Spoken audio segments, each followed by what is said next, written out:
North Chowk police station inspector, ಅದೇ ರೀತಿ suburban police ಸ್ಟೇಷನ್ನ inspector ಮತ್ತು ಕ್ರೈಮ್ ಸ್ಟಾಫ್ ಒಂದು ತುಂಬ ಶ್ಲಾಘನೀಯ ಕೆಲಸ ಮಾಡಿದ್ದಾರೆ.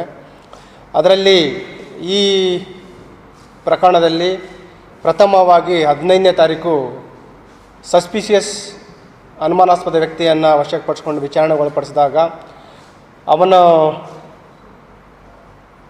ಹತ್ರ ಒಂದು ಇಲ್ಲೀಗಲ್ ಕಂಟ್ರಿ ಮೇಡ್ ಪಿಸ್ಟಲ್ ವಶ ಆಗುತ್ತೆ. ಅದ್ರ ಜೊತೆಗೆ ಆರಂಭದಲ್ಲಿ 3 ರೌಂಡ್ಸ್ ಇರುತ್ತೆ, ನಂತರ ಹೆಚ್ಚುವರಿಯಾಗಿ 2 ರೌಂಡ್ಸ್, ಟೋಟಲ್ ಅವನಿಂದ 5 ರೌಂಡ್ಸ್ ವಶಪಡಿಸ್ಕೊಳ್ಳಲಾಗುತ್ತೆ. ಆ ಬಂಧಿತ ಆರೋಪಿ ಹೆಸರು ಗೈಬು ಸಾಬ್ ಅಂತ. ಬೇಸಿಕಲಿ ಈಸ್ ಎ ಕ್ರಿಮಿನಲ್ ಹಿನ್ನೆಲೆ ಉಳ್ಳವನು, ಮೂಲತಃ ಬಿಜಾಪುರ ಜಿಲ್ಲೆಯವನು. ಇವನ ಒಂದು ಹೆಚ್ಚಿನ ವಿಚಾರಣೆಗೊಳಪಡಿಸಿದಾಗ ಅವನು ಒಂದು ತುಂಬ ಗಂಭೀರವಾದ ಮಾಹಿತಿಯನ್ನು ಹೇಳ್ತಾನೆ. ಅದರಲ್ಲಿ ಏನಂತಂದರೆ, ಒಂದು ಸುಪಾರಿ ತೆಗೆದುಕೊಂಡಿರ್ತಾರೆ, ಒಬ್ಬ ವ್ಯಕ್ತಿ ಕೊಲೆ ಮಾಡಲಿಕ್ಕೋಸ್ಕರ ಸುಪಾರಿ ತೆಗೆದುಕೊಂಡಿರ್ತಾರೆ. ಅದಕ್ಕೋಸ್ಕರ ಮಧ್ಯಪ್ರದೇಶಕ್ಕೆ ಹೋಗಿ ವೆಪನ್ಸ್ಗಳನ್ನು ಖರೀದಿ ಮಾಡಿರ್ತಾರೆ.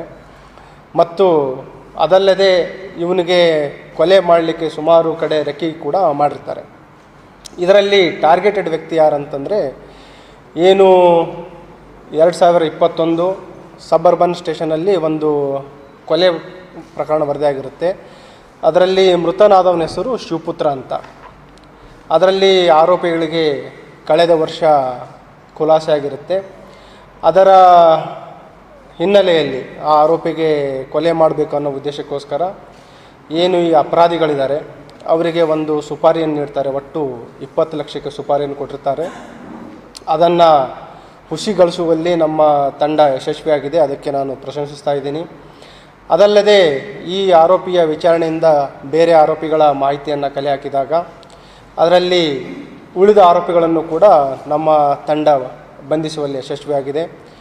ಬಂಧಿತರಲ್ಲಿ ಯಶವಂತ್ ಅಂತ, ನಂತರ ಗೌತಮ್, ನೆಕ್ಸ್ಟ್ ಶಿವಕುಮಾರ್ ಮತ್ತು ಇವರಿಗೇನು ಸುಪಾರಿ ಕೊಟ್ಟಿದ್ದ ಹನುಮಂತರಾಯ್, ಹೀಗೆ ಒಟ್ಟು 5 ಜನ ಆರೋಪಿಗಳನ್ನು ಬಂಧಿಸಲಾಗಿದೆ.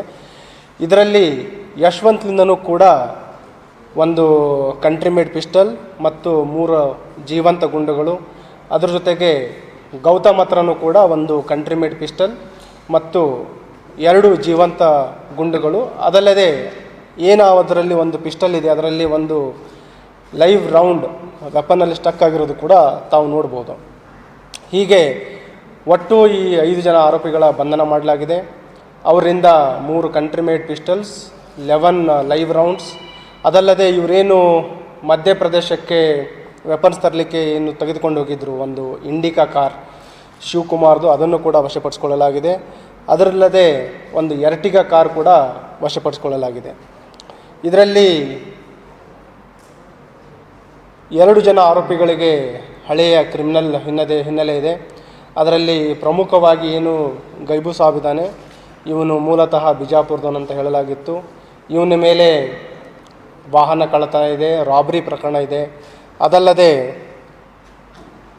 ಚೈನ್ ಸ್ನ್ಯಾಚಿಂಗ್ ಪ್ರಕರಣಗಳಿದೆ, ಆರ್ಮ್ಸ್ ಆ್ಯಕ್ಟ್ ಕೂಡ ಇವನ ಮೇಲೆ ದಾಖಲಾಗಿದೆ. ಅದಲ್ಲದೆ 2ನೇ ಆರೋಪಿ ಏನು ಪ್ರಮುಖ ಇದ್ದಾನೆ ಯಶವಂತ್ ಅಂತ, ಅವನ ಮೇಲೂ ಕೂಡ ಒಟ್ಟು 9 ಪ್ರಕರಣಗಳಿದ್ದಾವೆ. ಅದರಲ್ಲಿ 2 ಕೊಲೆ ಪ್ರಕರಣ ಇದೆ, 2 307 ಇದೆ, ವಾಹನ ಕಳ್ಳತನ ಇದೆ, ಅದಲ್ಲದೆ ಅಧಿಕಾರಿಗಳ ಮೇಲೆ ಹಲ್ಲೆ ಮಾಡಿರೋ 353 307 ಕೇಸ್ ಇತ್ತು. ಒಂದು ಪ್ರಕರಣದಲ್ಲಿ ಅವನಿಗೆ 3 ವರ್ಷ ಸಜೆ ಕೂಡ ಆಗಿದೆ. ಇನ್ನೂ ಈ ಆರೋಪಿಗಳ ತೀವ್ರ ವಿಚಾರಣೆ ನಡೀತಾ ಇದೆ. ಮತ್ತು ಏನು ಮಧ್ಯಪ್ರದೇಶದಿಂದ ಇವರು ವೆಪನ್ಸ್ಗಳನ್ನು ತಂದಿದ್ದರು, ಅಲ್ಲಿನೂ ಕೂಡ ನಮ್ಮ ತಂಡವನ್ನು ಕಳಿಸ್ಕೊಡ್ತಾ ಇದ್ದೀವಿ.